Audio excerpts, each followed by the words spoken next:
요한복음 17장은 십자가를 바로 눈앞에 두신 예수님의 위대한 기도입니다. 여러분 혹시 기도가 잘 안 될 때 요한복음 17장을 펼치시고요. 요한복음 17장을 가지고 기도를 하시는데 그냥 읽으세요.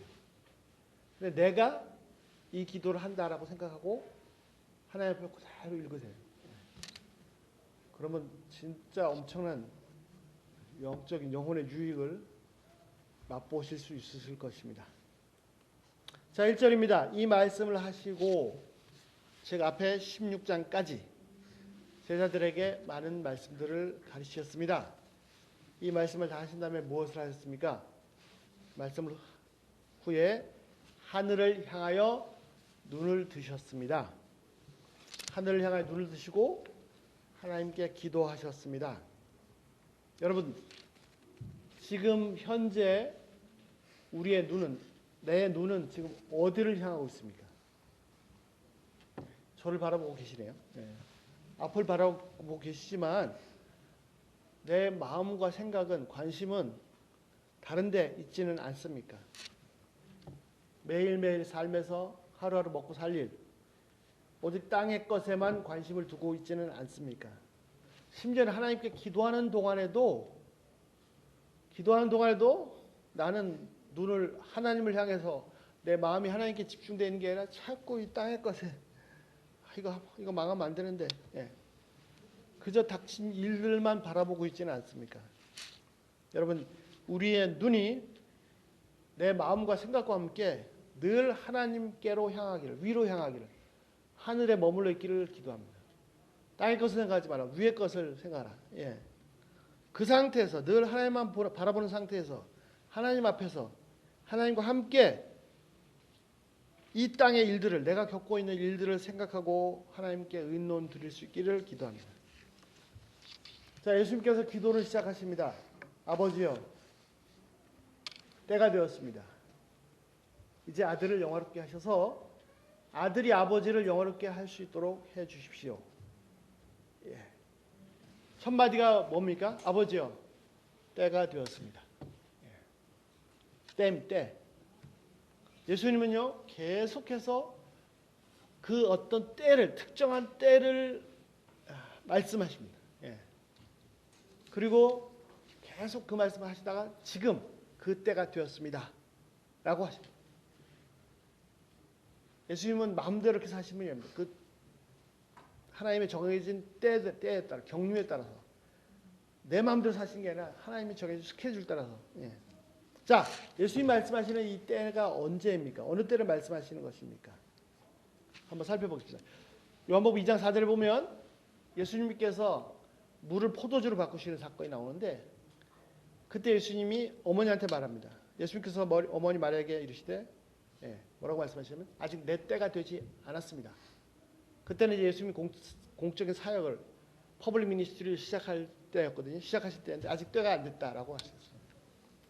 요한복음 7장 30절과 8장 30절에 보시면 사람들이 예수님을 잡고자 했어요. 저 신성모독이다.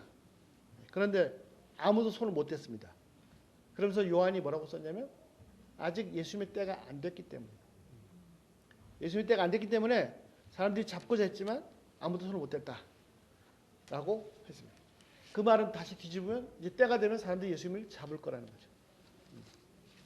자, 12장 23절입니다. 이제 12장부터 예수님이 이제 마지막으로 예루살렘에 올라가시는데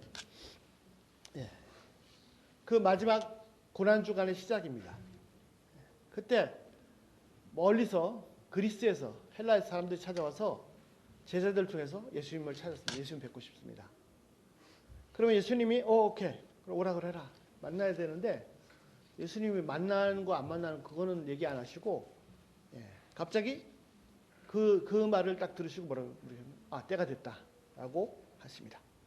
그리고 때가 됐다라고 하시면서 바로 이어서 무슨 말씀을 하시냐면 그 유명한 한 알의 밀알의 비유를 말씀하십니다. 요한복음 12장 24절 진실로 진실로 내가 너에게 말한다. 만약에 한 알의 밀알이 땅에 떨어져 죽지 않으면 한 알 그대로 있고 땅에 떨어져 죽으면 많은 열매를 맺는다. 자기 생명을 사랑하는 자는 잃을 것이요. 이 세상에서 자기 생명을 미워하면 영원히 살도록 생명을 보존할 것이다. 살수록 이 말씀이 진짜 진리입니다. 가만히 있으면, 묻히지 않으면 하나 그대로 없어집니다. 사람들은 생명을 잃지 않고자 무지무지하게 애쓰는데 다 잃게 됩니다. 그러나 생명을 잃고자 하면 영원히 없습니다. 그 생명을 영원히 보존합니다. 자, 예수님 말씀하신 때가 언제입니까? 때가 되었다 하시면서 하나님의 미랄의 비유로 말씀하셨는데, 이제 하나님의 미랄이 땅에 떨어져 죽을 때, 그래서 많은 열매를 맺을 때입니다. 이는 예수님만에 해당되는 게 아닙니다. 누구나 다 해당되는 보편적인 진리입니다. 자, 이 때는 언제입니까? 하나님의 미랄이 땅에 떨어져 죽게 되는 때입니다. 생명을 잃을 때가 되었다는 의미입니다. 요한복음 12장 전까지는 때가 안 되었다고 하셨어요. 근데 12장에 갑자기 때가 되었다라고 하십니다. 13장 1절, 6월절 전날입니다. 내일이면 이제 체포당하셔서 사형선고를 받으시고 십자가를 지십니다.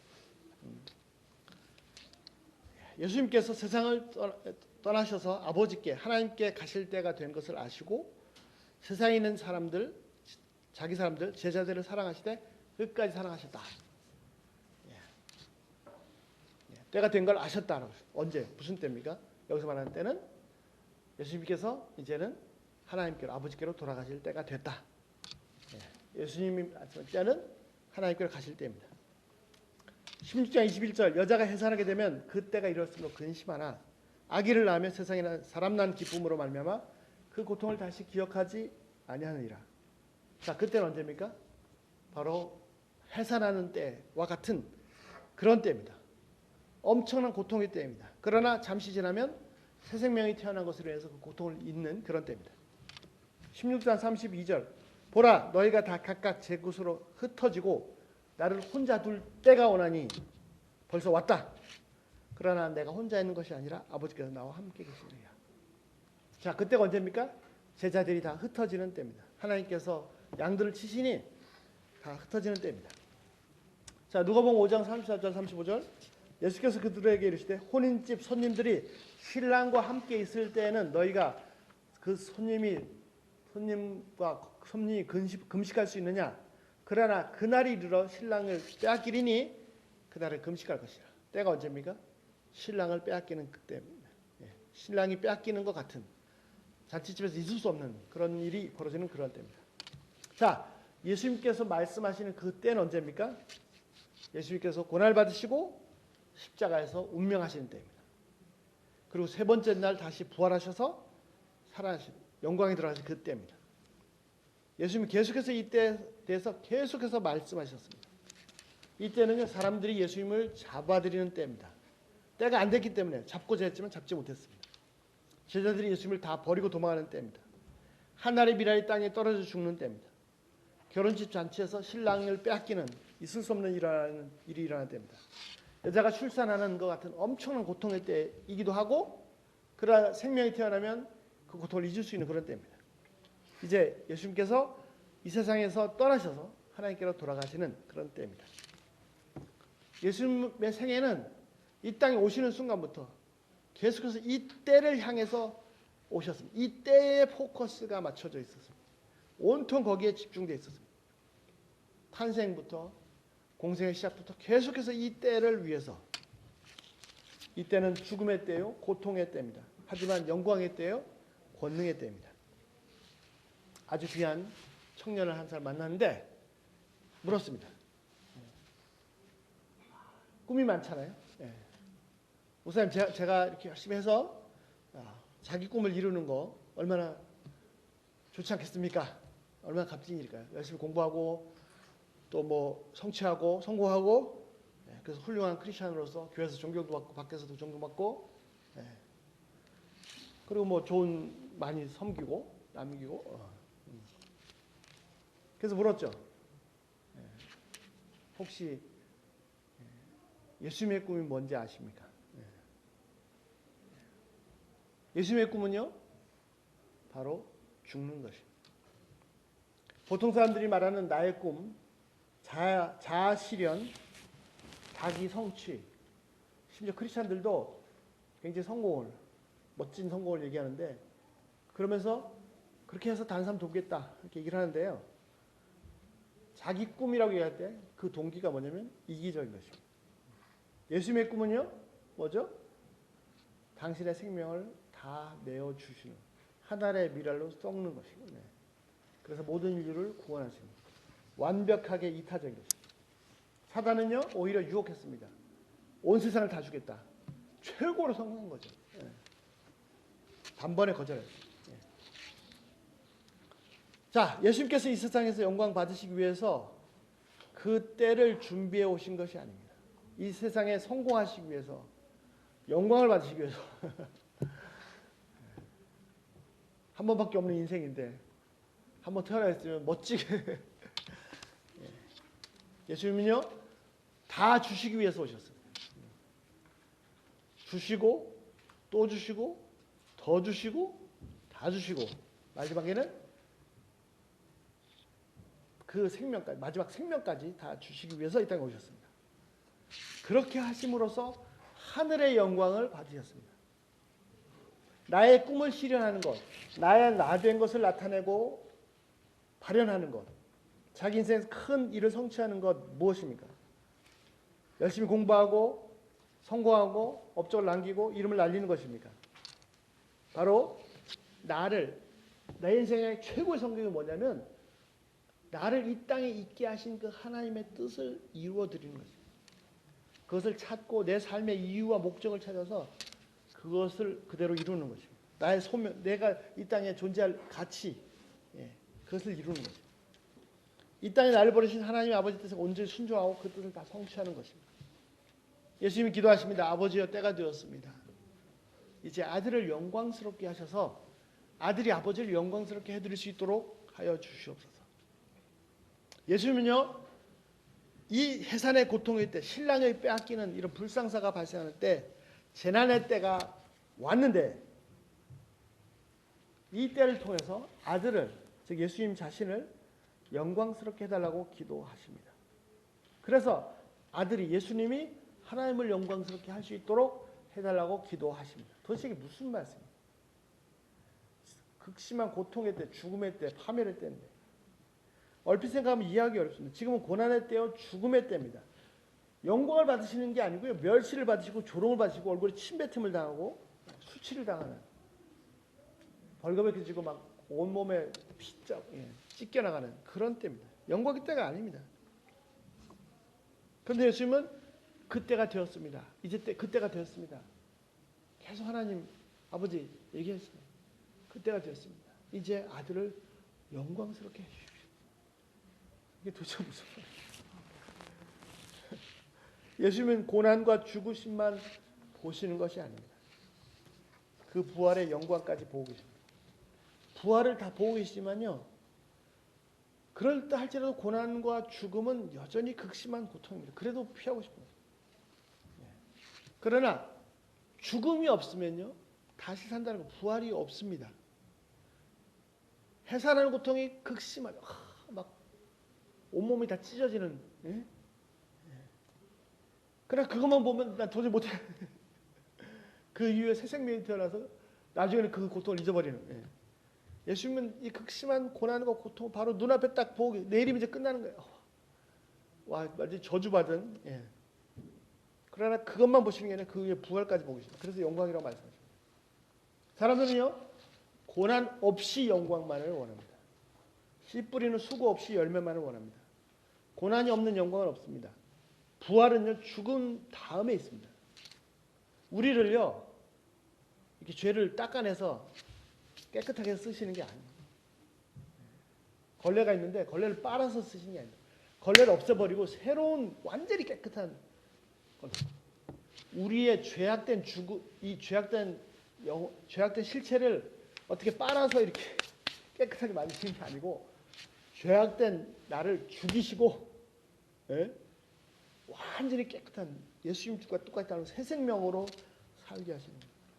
실제 고난의 수치와 죽음의 고통이 상상할 수 없이 크지만 부활의 영광은 이 고통에 비교할 수 없습니다. 자, 부활은요. 하나님의 권능입니다. 하나님의 파워입니다. 무슨 권능 어떻게 자랑하지만 생명을 살리시는 생명을 주시는 권능은 하나님이 오직 하나님께만 속한 권능입니다. 로마서 1장 4절 하나님이 성령으로 예수 메시아를 죽은 자 가운데서 일으키셔서 즉 부활하게 하셔서 능력으로 그분이 하나님의 아들인 것을 입증하셨습니다. 사람들이 말합니다. 예수님 참 좋은 분이지만 안 됐다. 억울하게 참 죽으셨다. 아니면 혹시 우리가 잘 모르는 저분도 죄가 엄청 많으니까 하나님께서 저렇게 징계하시는 거 아니야? 그럴 때 하나님 뭐라고 하셨어요? 예수님을 3일 만에 죽은 자 가운데서 하나님의 권능으로 다시 살리셔가지고 이분이 전혀 죄 없으신 하나님의 아들이신 것을 하나님의 파워로 입증하셨습니다. 예수님은 당신의 죄가 있어서 당신 죄 때문에 죽음을 당하신 것이 아닙니다. 스스로 죽이심을 당했습니다. 하나님도 그 아드님을 죽음 가운데 내어주셨습니다. 이 죽음에 대해서 나중에 또 좀 깊이 나눌 수 있으면 좋겠습니다. 예. 그런데 전혀 죄가 없으신 하나님의 아드님이 죽음을 당하신 것은 전혀 맞지 않습니다. 하나님은 공의로우신 하나님이 아닙니다. 왜 죄 없는 하나님이 예수님이 죽임을 당해야 합니까? 죄 없는 자가 죽임을 당하면 이거는 하나님이 세상을 똑바로 다스리시는 게 아니죠. 그런데 하나님께서 하나님께 속한 권능으로 그분을 3일 만에 다시 살리셔가지고 이분이 죄 없으신 하나님의 아들을 입증해 주셨습니다. 그분의 죽으심이 자신의 죄 때문이 전혀 아니라 모든 인류의 죄를 대신 지신 것이라는 사실을 하나님께서 입증해 주셨습니다. 하나님의 부활의 능력은 죽음을 통해서만 경험할 수 있습니다. 사도 바울의 일생의 목표는 예수님이었습니다. 예수님처럼 되는 것, 예수님처럼 완벽하게 닮는 것. 그래서 앉아서 공부한 게 아니에요. 이론으로 닮을 수가 없어요. 그래서 어떻게 했습니까? 빌립보 3장 10절 11절 내가 그리스도와 세 가지를 자 예수님을 닮는데 구체적으로 그 다음에 서브 타이틀 세 가지 예수님을 어떻게 닮을 것인가? 첫 번째 그리스도와 예수님과 그 부활의 권능, 부활의 파워와 그 고난의 펠로우십, 고난에 동참하는 것 이 세 가지를 알고 싶어요. 자 예수님을 알고 싶습니다. 그래서 어떻게 메시아 예수님 그 다음에 부활의 파워 고난에 그 동참하는 고난이 어떤 것이 이 세 가지를 알고 싶습니다. 그래서 어떻게 그것을 알려야 어떻게 그의 죽으심을 본받아 예수님 죽으셨어. 그래서 나도 죽어야겠다. 그래서 어떻게 쓰든지 죽은 자 가운데서 부활에 이르려 하노니 앉아서 예수님 공부해서 배운 게 아니에요. 그럼 어떻게 해요? 예수님 닮으려면 어떻게 해요? 죽음 고난받고 죽어야 부활까지 들어갈 수 있구나. 나도 고난받고 죽어서 부활까지. 그래서 예수님을 온전히 닮고 싶다. 예. 이것이 예수님의 바울의 목표입니다. 예. 그래서 어떻게 해요? 바울은요 죽도록 죽으려고 했어요. 계속해서 죽을 방법만 찾는 사람. 왜? 그래야 부활을 경험할 수 있으니까. 그 부활의 하나님의 파워를 경험할 수 있으니까. 안 죽으면 부활의 파워를 못 경험하죠. 예. 그래서 어떻게든 죽은 자 가운데 부활에 이르라는. 예. 죽음을 본받까지 하는 것은 그분의 부활이 도대체 어떤 것인지 하나님의 부활의 파워가 어떤 것인지를 알고 싶었기 때문입니다. 그러니 죽도록 죽고자 애쓴 사람입니다. 속된 말로 죽고 싶어서 환장한 사람입니다. 예. 왜요? 바울이 미쳤습니까? No. 그는 누구보다도 정신이 온전한 사람입니다. 이유가 무엇입니까? 결국은 예수님의 실체를 예수님처럼 되고 싶은 거예요.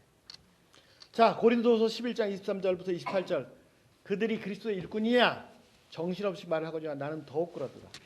나는 수고를 넘치도록 하고 옥에 갇히기도 더 많이 하고 매도 수없이 맞고 여러 번 죽을 뻔하였으니 구체적으로 얘기하면 유대인들에게 40에 하나 감한 배를 5번 맞고 지금도 태형을 시행한 나라가 있습니다. 싱가포르에서 길거리 잘못 휴지 버리면 잡아다가 매를 쳐요. 예, 그냥 장난을 치는 게 아니에요.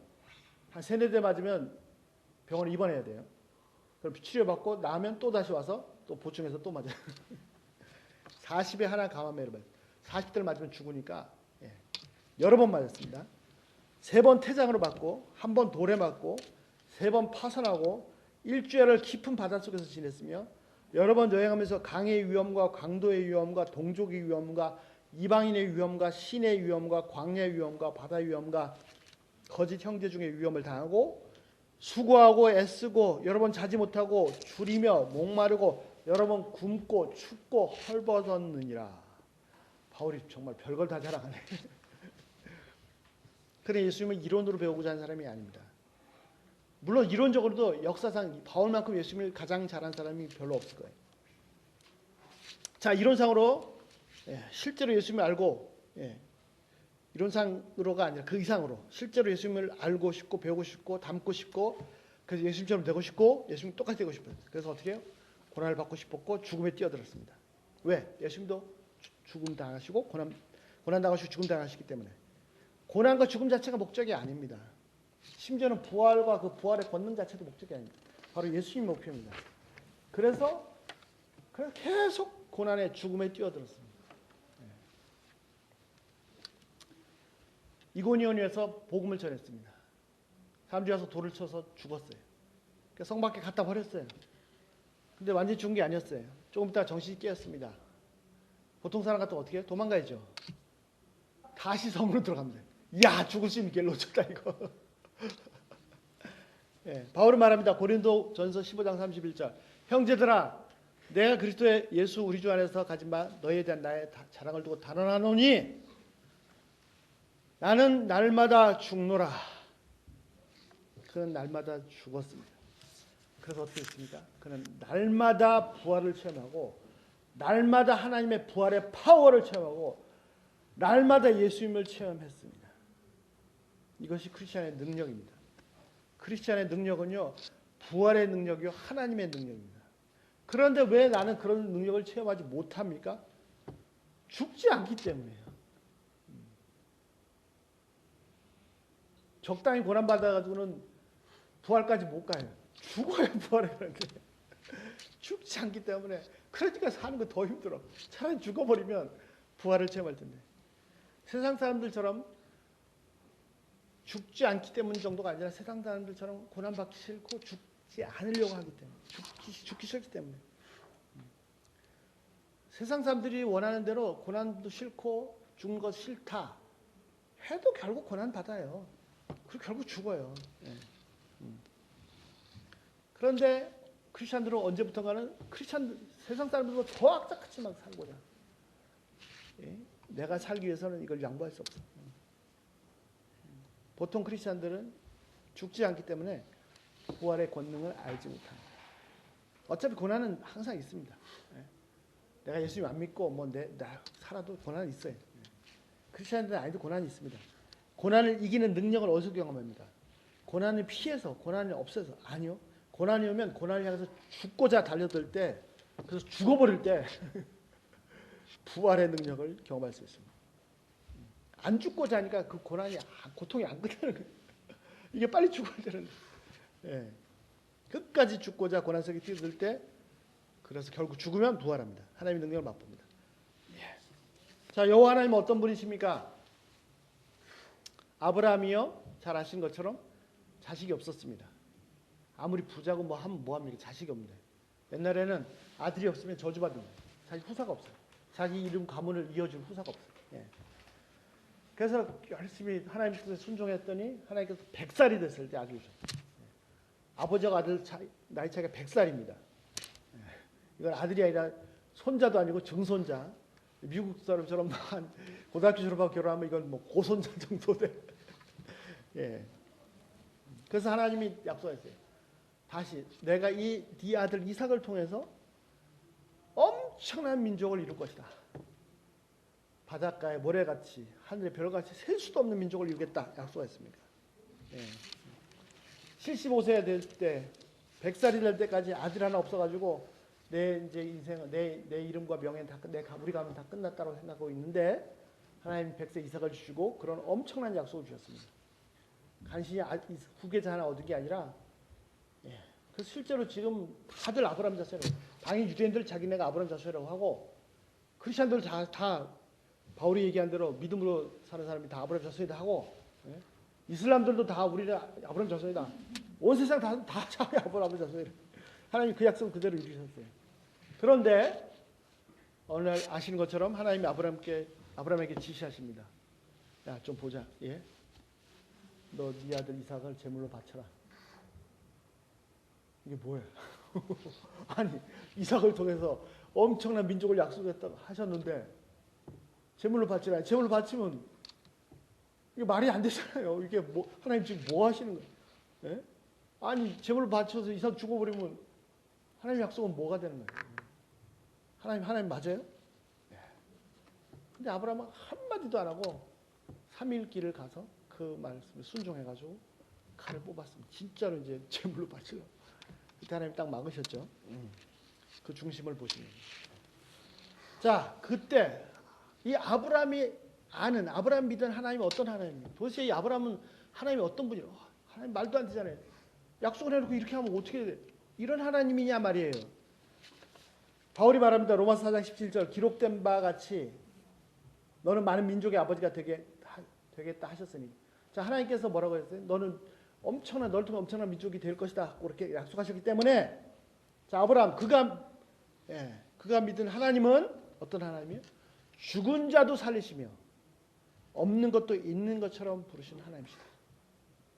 아브라함이 왜 순종했습니까? 왜 칼을 뽑았습니까? 얘가 죽어도 하나님의 약속은 이루어진다. 그러니까 얘를 통해서 이루겠다 했으니까 얘는 죽지만 하나님 얘를 다시 살리신다. 하나님 어떤 분이냐? 하나님 죽은 자를 살리시고 없는 것도 있는 것처럼 부르시는 거예요. 하나님께는 없는 것이나 있는 것이나 마찬가지예요. 있어요? 말씀 한마디 없애버릴 수 있어요. 없다고? 원하시면 바로 있게 하실 수도 있어요.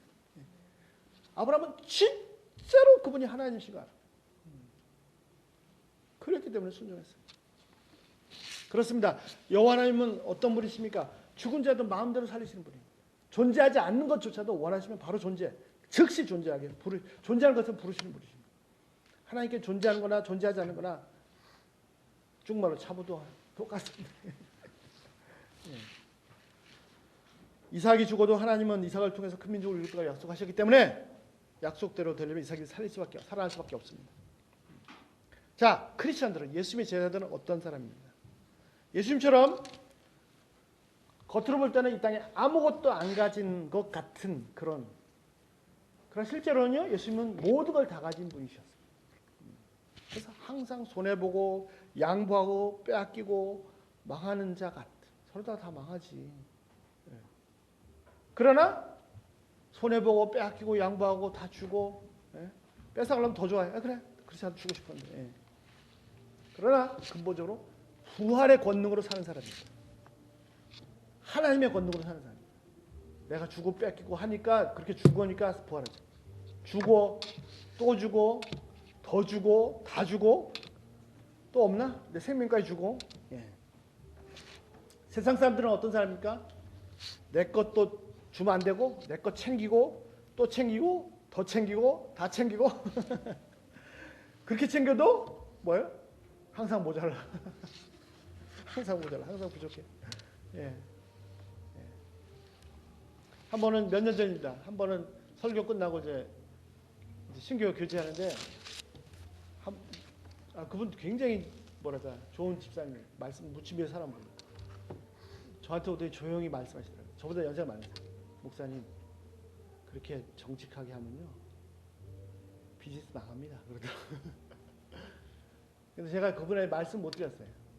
그분 참 열심히 살려고 애쓰는데 근데 지금 생각하면 제가 후회가 돼요. 지금 그러니까 그렇게 말해주세요. 목사님 그렇게 정직하게 하셔서 비즈니스 망하세요. 그러면요 하나님의 능력을 체험할 겁니다. 그렇게 말해주지 못한 게 안타깝습니다. 정직하게 해서 망해보세요. 그럼 하나님의 능력 경험할 겁니다. 몇 달 전에도 제가 그런 집사님 만났어요. 폰 가게를 했는데 완전히 쪽박 찼어요. 망했어요. 그래서 끝장난 줄 알았는데요. 그러니까 한국 사람이 운영하는 폰 가게에서 매니저 역할을 하신 거죠. 다 망했어요. 근데 그 망할 때 결정적인 역할을 이분도 했어요. 왜냐하면 주위에 한국 사람들이 당신 그렇게 하면 망한다고 그렇게 하면 안 된다고 그렇게 손해 보는 거 망한다고. 그래서 완전 쪽박 망했거든요.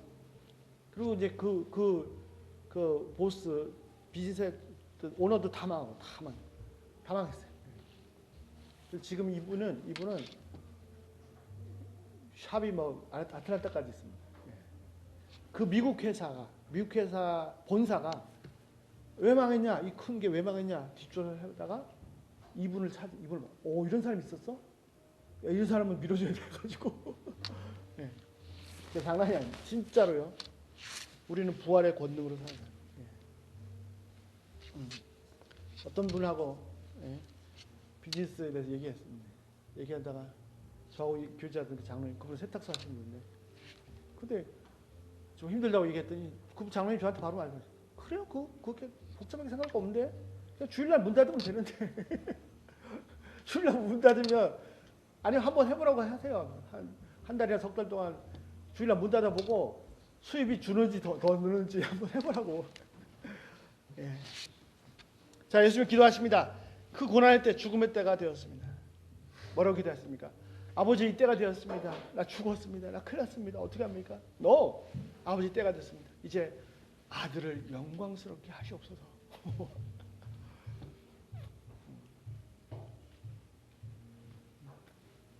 저희도 이렇게 경험해야 되지 않겠습니까?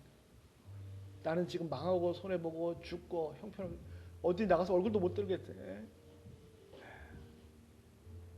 뭐라고 기도하라고요? 아버지, 때가 됐습니다. 나 이제 죽었습니다. 나 큰일 났습니다.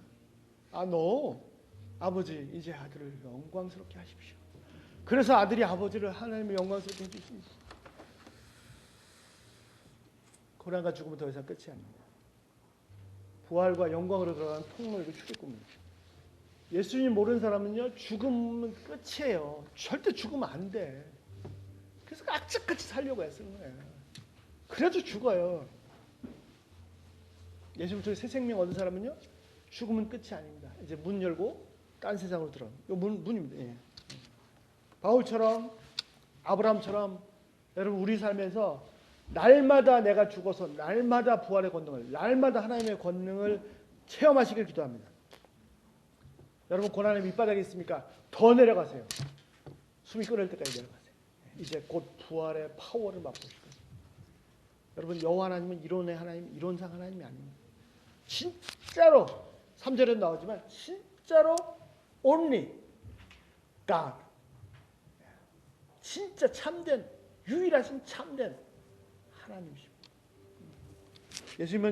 하나님이 예수님을 죽음에서 일으키심으로 예수님을 영광스럽게 하셨습니다. 예수님의 십자가는 수치와 모욕과 멸시와 조롱의 밑바닥이었습니다. 예수님의 부활은요, 세상의 유일하신 하나님의 영광의 왕이심을 선포하시는 그런 위대한 사건이었습니다. 예수님은 극심한 고난과 죽음 앞에서 이 영광을 위해서 기도하였습니다. 또 그러나 기도의 궁극적인 목표는 예수님 자신의 영광이 아닙니다. 왜? 뭐죠? 바로 하나님의 영광입니다. 아들을 영원하게 하셔서 하나님이시여 나를 다시 죽어서 일으키셔서 아들을 영원하게 하셔서 어떻게 하라고요? 아버지를 영원하게 하게 하옵소서. 하나님의 권능이 나타났습니다. 그분만이 진짜 한 분 하나님이심을 나타내셨습니다. 최종 목표는 하나님의 영광입니다. 여러분 우리가 고난의 밑바닥에 들어가서 죽음에까지 나는 날마다 왜 죽습니까? 궁극적으로 하나님의 권능을 체험해서 하나님이 하나님 되신 것을, 그분이 진짜 하나님이 되신 것을 나타내는 것입니다. 내 힘과 내 방법, 내 머리로 하고자 했으면 결국 그것밖에 안 되고 하나님이 어떻게 할 수가 없습니다. 예. 그러나 내가 죽으면 하나님이 하십니다. 하나님의 능력으로 일하십니다. 내 사명은 뭐예요? 하나님께 다 맡기고 편하게 하나님 앞에서 쉬는 겁니다. 하나님과 교제하는 겁니다. 하나님이 어떤 분이신지 하나님의 권능을 맛보는 것입니다. 그러면 하나님의 권능을 체험하게 되고 하나님께서 영광을 나타내십니다. 저희는요, 내 힘으로 사는 게 아니라 나는 죽어버렸고 나는 날마다 죽고 하나님의 부활의 능력으로 사는 겁니다. 바울이 그렇게 죽고자 하니까 로마 제국이 예수님 앞에 무릎 꿇었습니다. 저희들이 하나님의 권능을 맛볼 수 있기를 기도합니다.